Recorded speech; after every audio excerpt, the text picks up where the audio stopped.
Hey, what is going on, guys? Welcome back to the channel. Today we got some exciting stuff to do on the Land Cruiser. So if you can see that roof up there, looking pretty sad. So that is a game plan for today. We got to take the roof off of this thing, and I'm hoping that the drip edge, which is a steel drip edge around the entire roof, hoping that's salvageable. I know the front's going to need to be rebuilt, but I'm hoping the sides and the back and everything else are going to be fine. And then the top is actually fiberglass that's riveted onto that metal frame. So that fiberglass does have some damage up front. I'm hoping that I can repair it. I haven't done a whole lot of fiberglass in my past, but it is pretty straightforward stuff. So I think we can rebuild this thing and get it back to looking new again. So that's a game plan. I think this thing's just bolted on. I'm not really sure. I haven't even looked.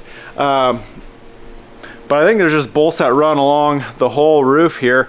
We'll take all those bolts out, see if we can get this roof off, because those bolts are threaded into inserts in that metal frame. That metal frame's all rusty, so I'm hoping that those bolts even come out. I don't know, you can buy replacement frames. I might be kicking myself for not ordering one, but I'm hoping I can fix this thing. But either way, let's get this roof ripped off and see what we can do to it.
Well, there she be, guys. I think we kind of lucked out. Honestly, most of this frame is in really good shape. I mean, back here, that's getting worse. A little bit of sandblasting, and paint is gonna fix that. I mean, it's not rusted through at all. It's just barely starting to kind of rust into the metal.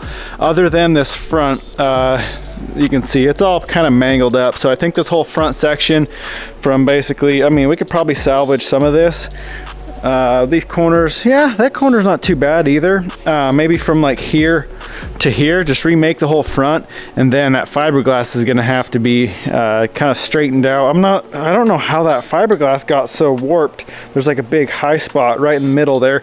Other than that, we're looking pretty good. There's a few broken bolts. I think we got like 6 or 8 broken bolts. Somehow we got to get out of there, but that's gonna be after we get this frame off. So you can see all these little rivets. We probably have 1,000 freaking rivets around this thing.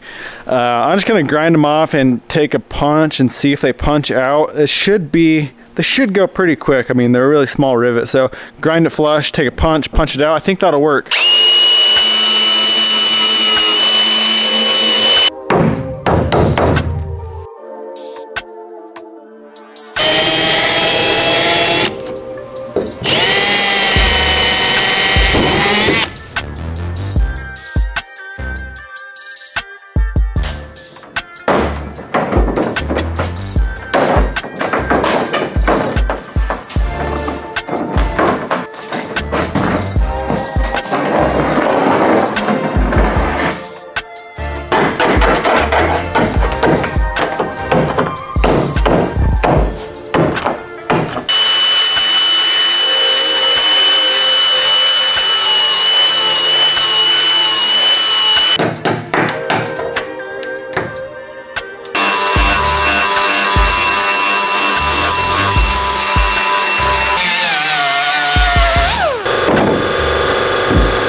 looking better already, but we got a slight predicament. I got 80 grit on the DA, and it is just taking way too long to get this down. Really, on this front where it's all spider cracked out, we really need to get it down to the green, and that is bare fiberglass.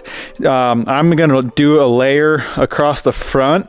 Hopefully I can kind of feather it in to the back. I'm gonna try to keep it back like into this curved area so that I can kind of feather out that edge. I think we can make it look good, but this is gonna take forever, and honestly, all this needs to kind of come down. There's so many deep scars down to the fiberglass pretty much all over this thing. So I'm gonna run to Harbor Freight. I've seen those surface conditioning tools. They look like they take paint off a lot faster than, say, something like a DA. So I'm gonna go pick one of those up, maybe see if they have like 36 grit for the DA. But we need to get this thing at least, I mean, honestly, we really need to strip the whole thing.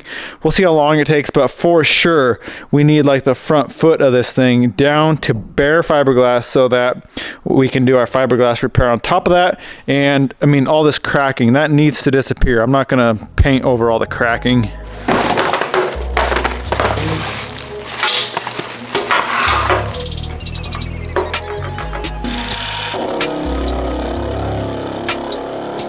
Well, this surface conditioning tool we just picked up, I got the coarse drum on it, which is supposed to strip paint pretty quick.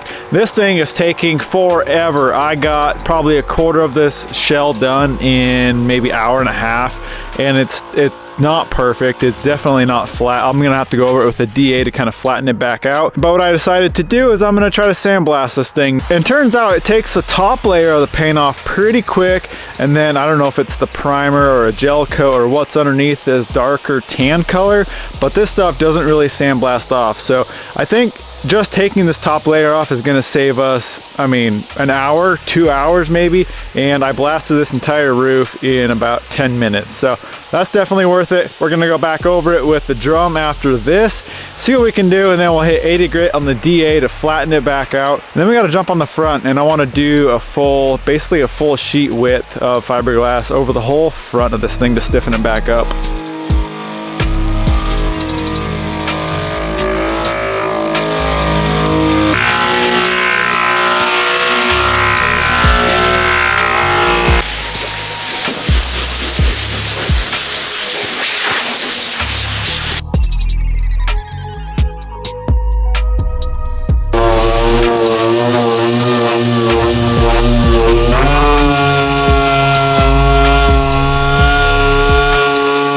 We are finally done sanding. We got this thing really close. Now that drum did, like I said, kind of leave divots here and there. I'm not too worried about it. A lot of that is flattened out. There is quite a bit of pinholes in it, if you can see that. So we got to go through and, oh man, it's gonna be a pain to fill all those.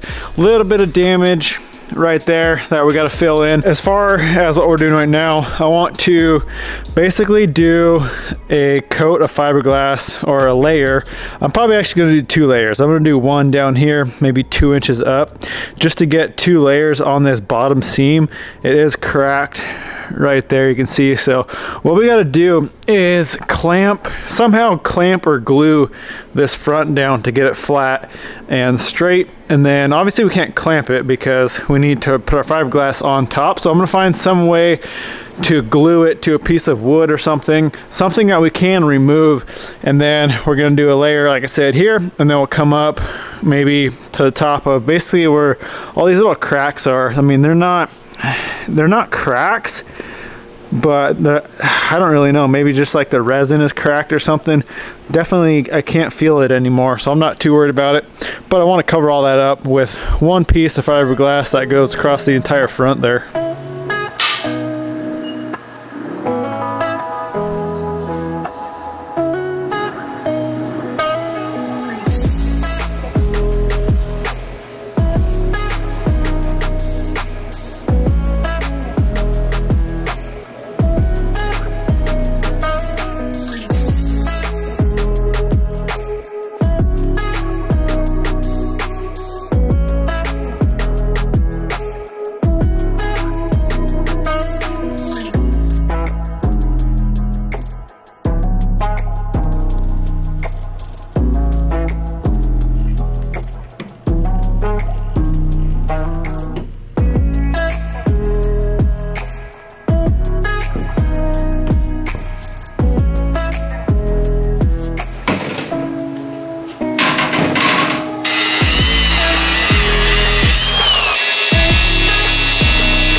While we were making progress, I did a coat of slick sand on it, which is basically, they call it a sprayable body filler. It's a polyester primer, and that went on really thick, really heavy, and filled in a lot of the low spots. I did have to come back over and hit some of these little pinholes that came back up after I primed it. They really shot out at you. I kind of missed before, so we got all those filled. We got everything looking really flat, really smooth. This rain gutter, actually, we ended up just straightening out the front, and I got it really, really close to perfectly straight. I think once we rivet it onto the actual fiberglass, it's gonna straighten everything out and it'll look perfect. So that's painted. We got all this other stuff painted here, the little visor, these pieces here that were for the sides, kind of above the doors. So the game plan is I want to get the rain gutter riveted on to the roof. So these right here are the rivets. I forget, they're not blind rivets, they are something else.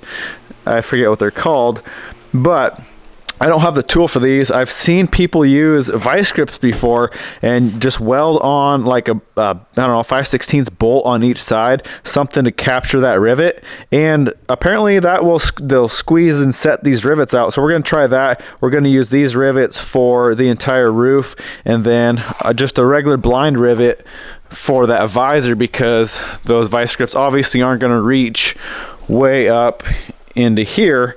So we got to get the visor on, we got to get the rain gutter on, we got to do sealant around. I'm not going to do sealant in between.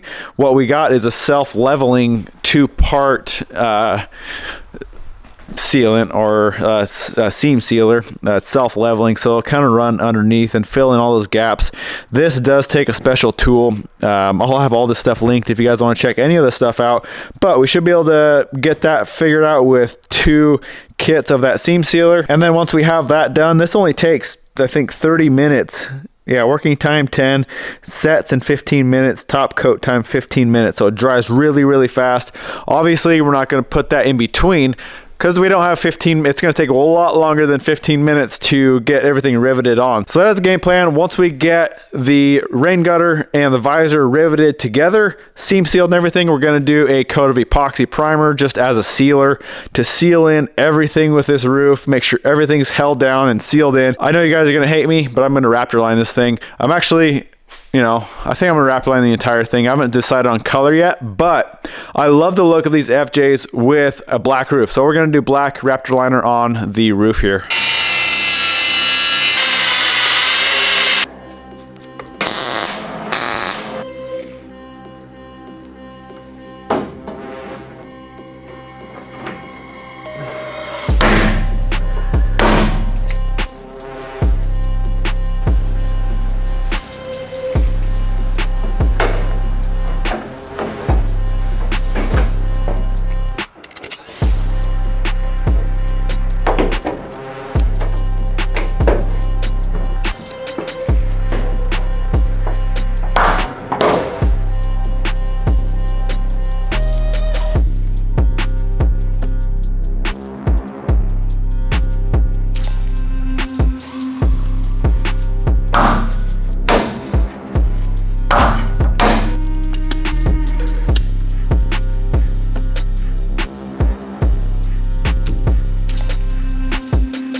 Well guys, that's it. Looks good. I love the black look on this thing with the roof being black. I think it looks way better. I don't know, honestly, it almost makes the roof look shorter, which these have a pretty tall roof. It almost makes it look a little shorter for some reason, but either way, headliner turned out, I don't know, okay, I guess. When I did it half and half, which was way easier to get everything lined up, but in the middle where I had it folded, it kind of, I don't know if it folded itself and glued it onto itself somehow, but there's a little bit of a kind of a crinkle down the middle.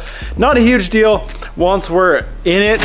Once it's in and everything, it looks pretty good. I know it's kind of dark in here, but you can see, it looks really good. Also, there was one spot right there where the glue actually kind of made its way through the foam. Either way, it looks way, way better than it did, so I'm happy with it. I'm just gonna leave this thing kind of just sitting on here for a while, just because we do have to pull it all back off when we pull the cab off to paint it. But I need the roof on to kind of build my roll cage, make sure everything clears with that. Well, I'm gonna take a little mini break from the FJ for a little bit. I got a ton of other work I need to do. The Weiss 4Runner needs some work. I got some work to do to my little Suzuki Carry. I bought a snowmobile that needs some work. I'm building a sauna that I need to finish. I've been working on that thing for months now. Just like one day a week, I wanna just dive in. I wanna finish all the little projects I have, and then we'll dive back into this thing. And like I said, we're gonna build a roll cage for it. So I'm excited for that. It's gonna be a lot of work just because